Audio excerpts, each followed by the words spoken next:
got a fast car. I want a ticket to anywhere. Maybe we can make a deal. Maybe together we can get somewhere. Any place is better. Starting from zero, got nothing to lose. And maybe we'll make something. And me, myself, I got nothing to prove.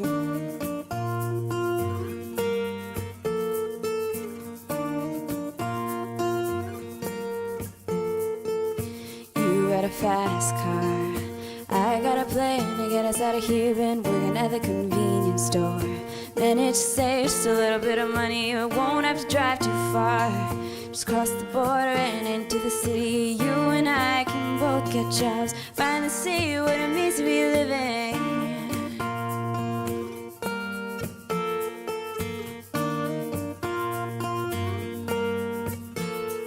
You see, my old man's got a problem. Live with a bottle, that's the way it is. He says his body's too old for working. His body's too young to look like his. My mom went off and left him. She wanted more from life than he could give. I said somebody's got to take care of him. So I quit school and that's what I did.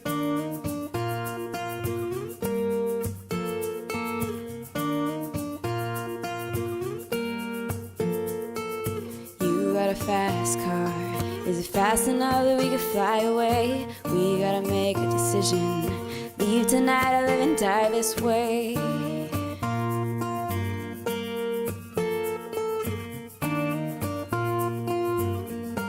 So I remember we were driving in your car. Speed so fast, felt like I was drunk. City lights lay out before us, and your arm felt nice wrapped around my shoulder. And I had a feeling that I belonged. And I had a feeling I could be someone, be someone, be someone.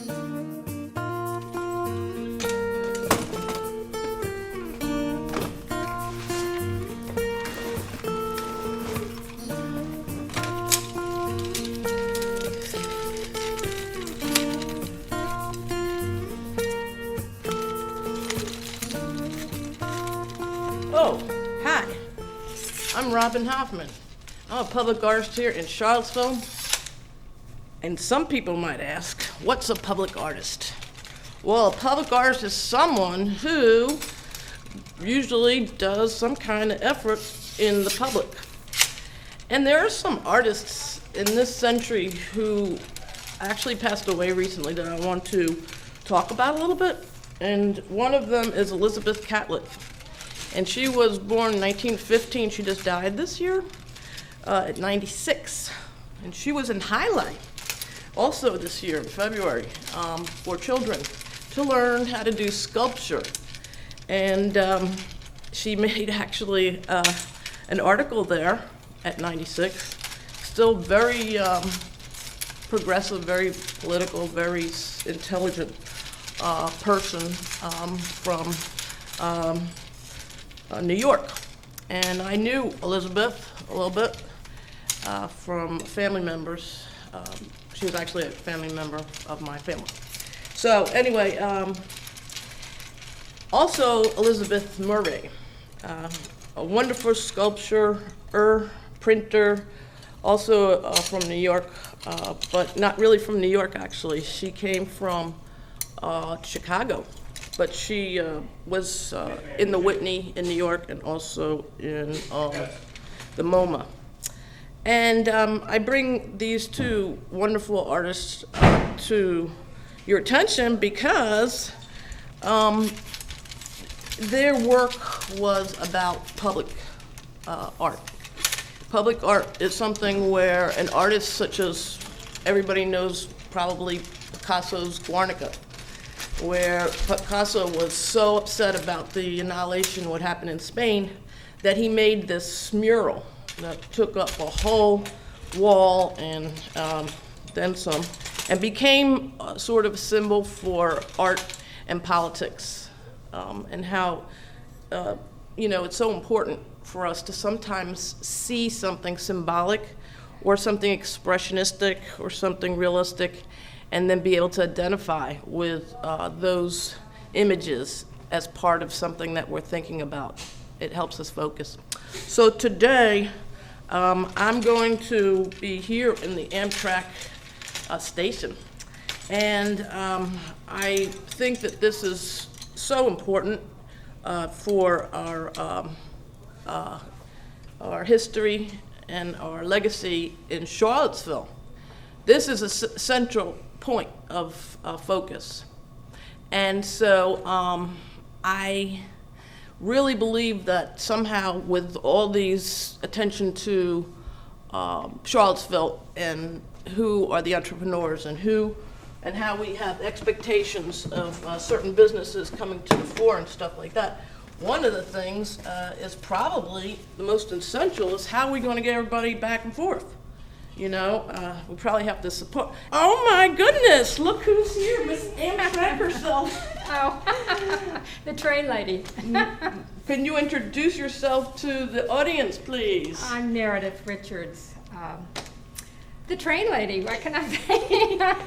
And it's good to have a focus. I explained a little bit about some artists who in this century have become, they focused on certain images and important things, so people knew it takes one person sometimes to bring the attention and to the importance of things. Can I do your portrait while we talk? Sure. Sorry, there's not a train running by in the background. That would be fun. Well, we'll probably capture that later.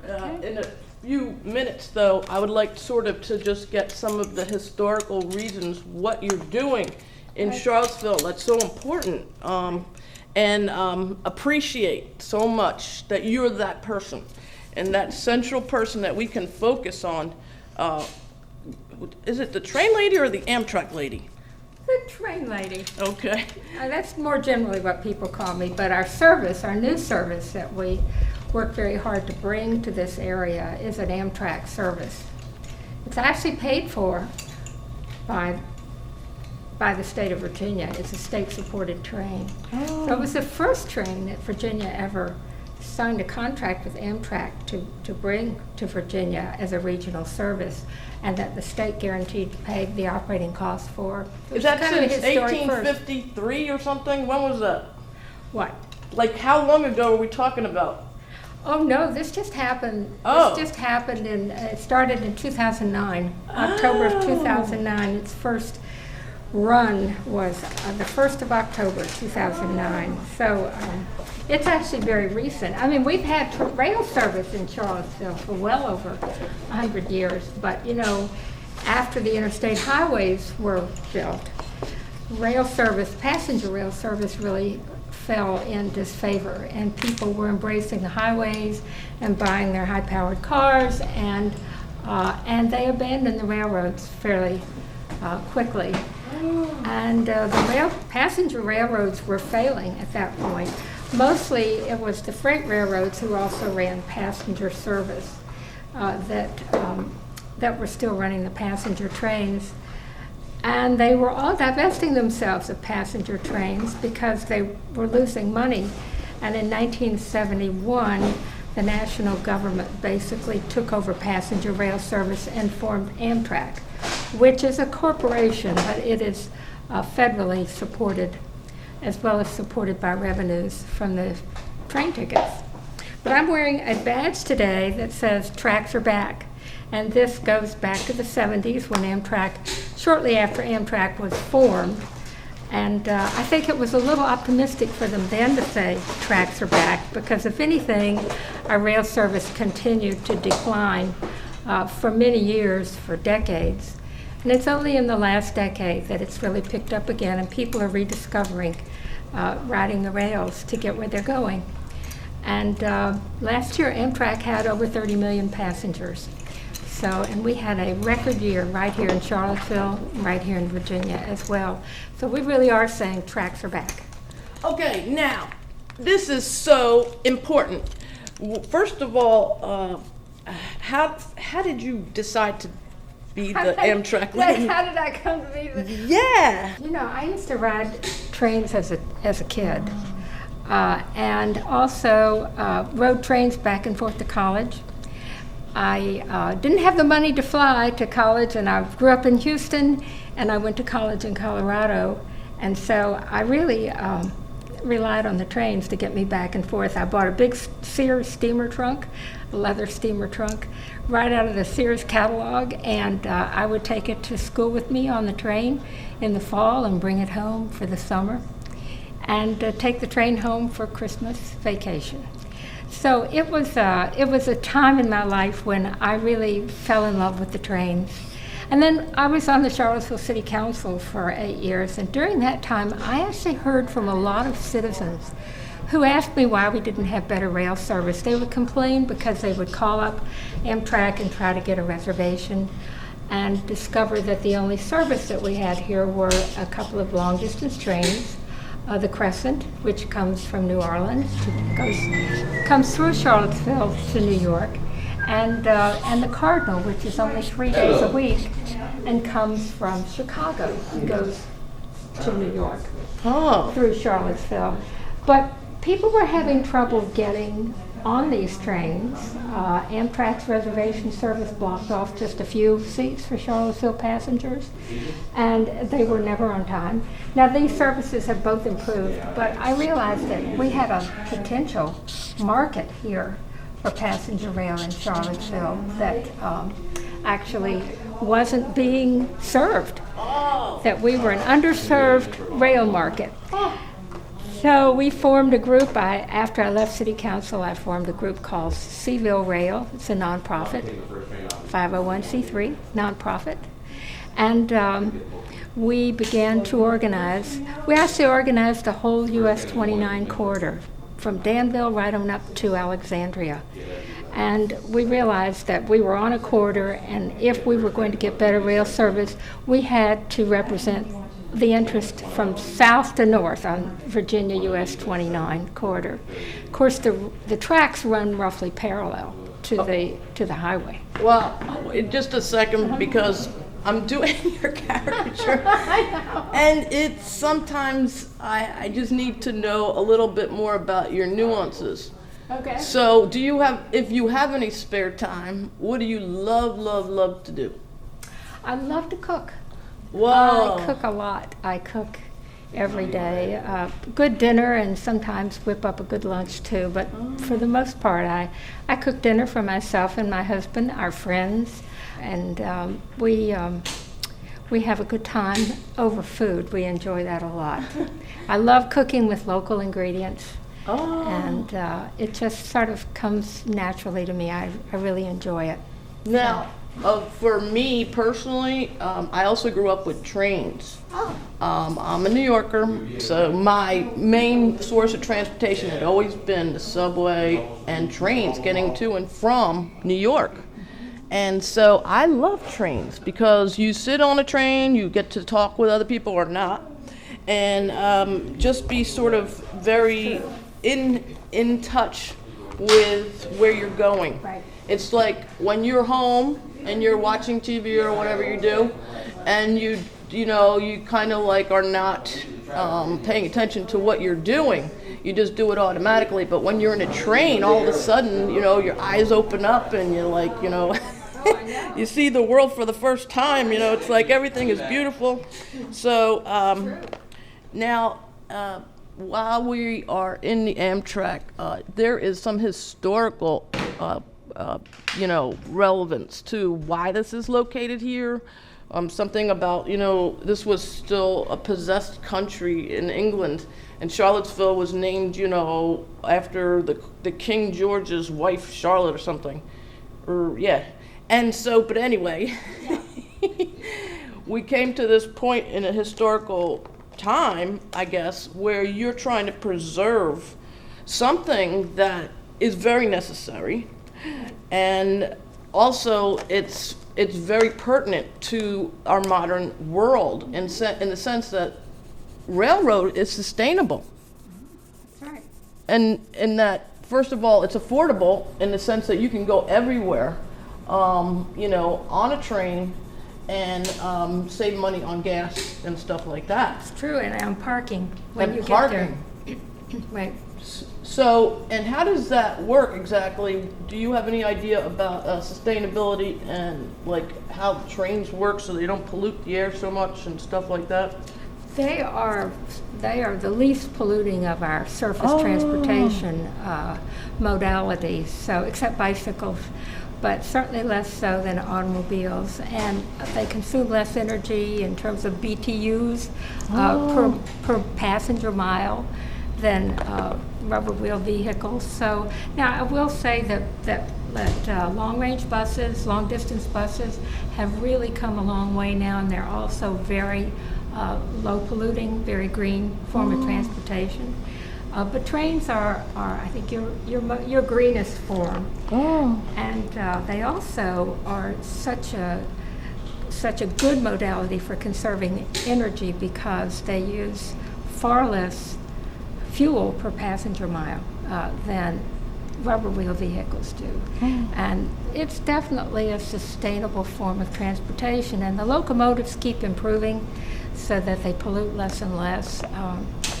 But transportation is one of the world's greatest sources of pollution. It's that when we are going forward into the future, a lot of us would like to select things that will continue our legacy as being, especially in Charlottesville, Right. thinkers, innovators, but also trying to keep our planet as clean as possible so that our children's children can have a place to live. Right.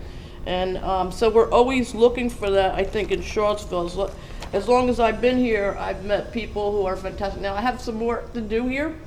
What's your favorite color, do you think? And a lot of people don't have favorite colors, so you Red. can- Red, hey, that's good because I have a lot of red colors. And how do you spell your name?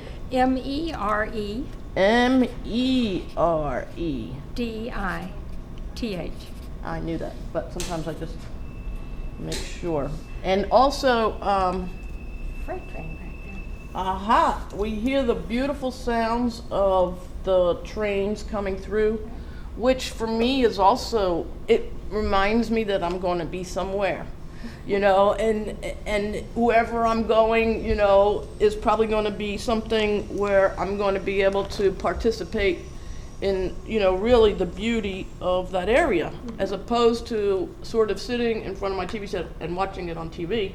I'll be able to sit and talk to the passengers.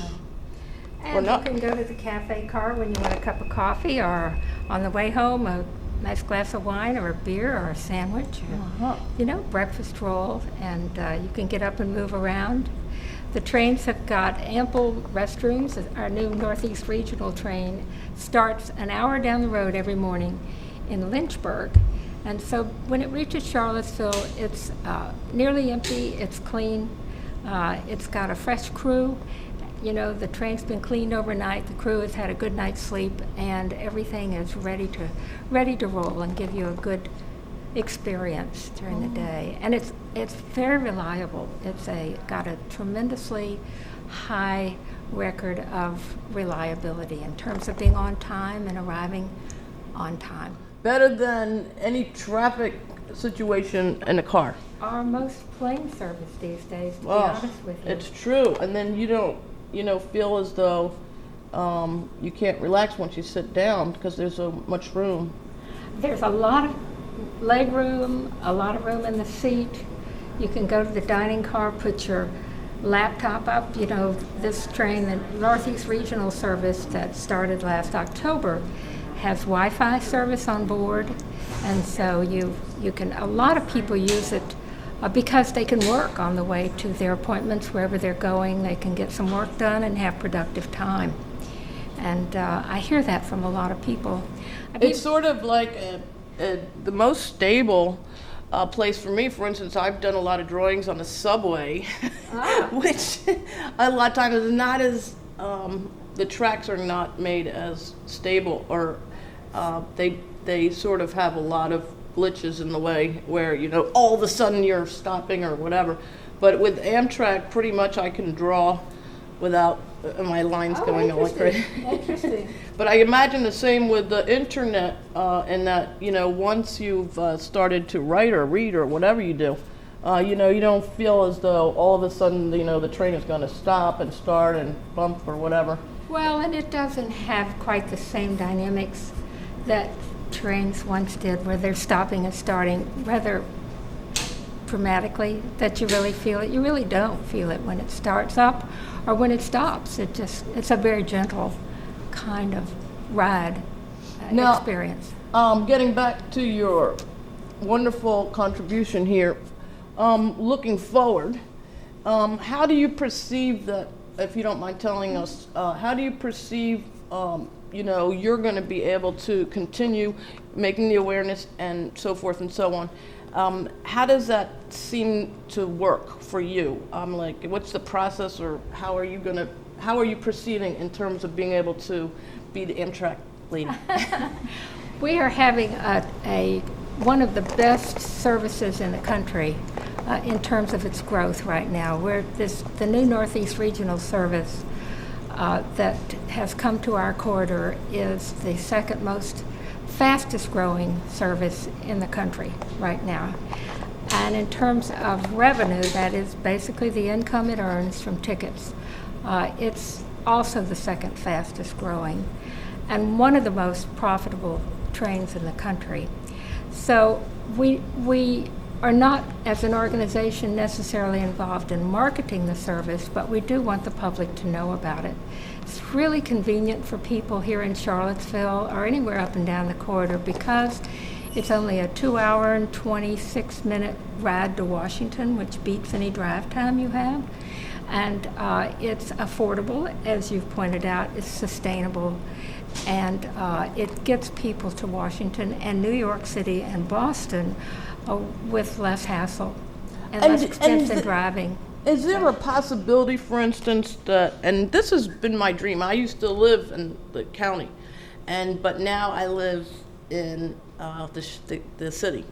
But when I lived in the county, my street, which was Huntington, was parallel to the railroad. And my neighbors loved it. They had a big backyard, and then there was the railroad, but they loved it. The trains didn't come that frequently, but when they came, it was like an addition to their daily lives. And for me personally, I was hoping that somebody would invent like a local train. Yeah, well, we have talked about that. Oh, really? There's a lot of interest in local rail service, especially commuter service, for example. Yeah, they'll get me right into town, yeah. Yeah, well, from Stanton, from Waynesboro, from Crozet, from points west like that.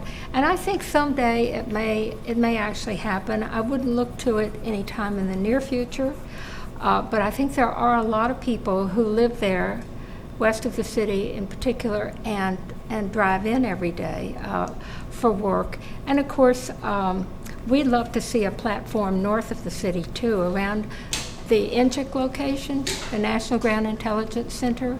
We would love to see a platform there to serve people north of town so they don't have to drive south into the city.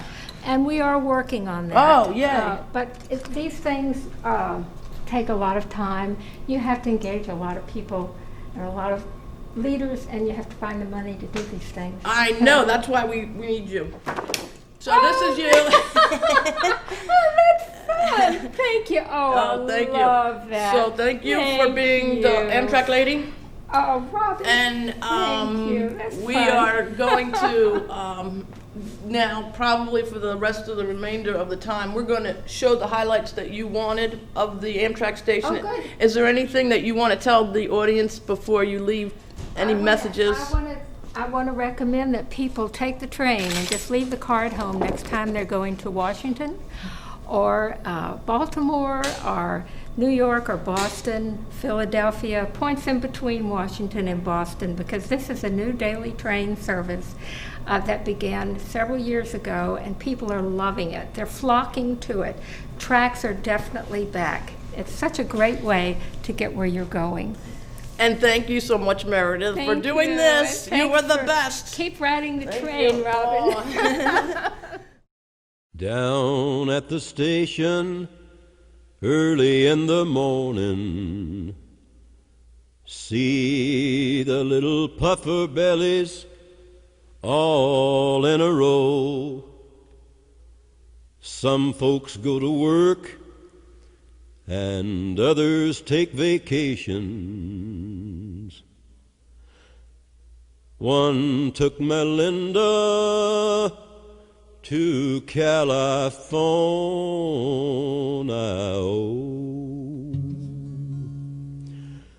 Oh, don't go, Melinda, please don't go. You didn't see the tea cakes I brung you from the fair.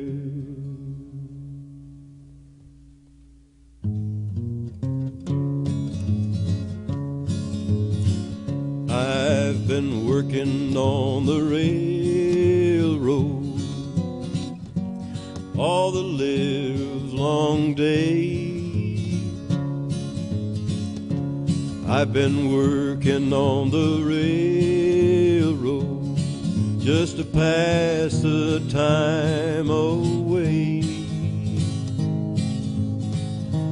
Can't you hear the whistle blowing? Rise up so early in the morn.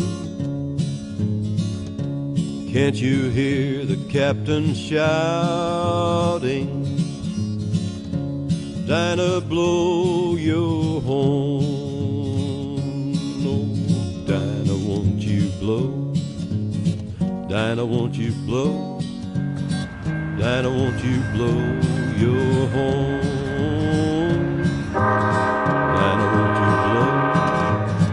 Dinah, won't you blow? Dinah, won't you blow your horn? Someone's in the kitchen with Dinah. Someone's in the kitchen, I know.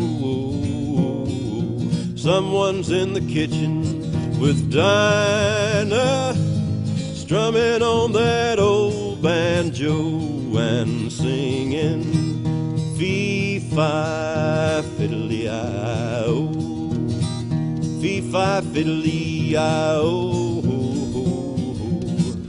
fee-fi fiddle-dee-I-O, strumming on that old banjo.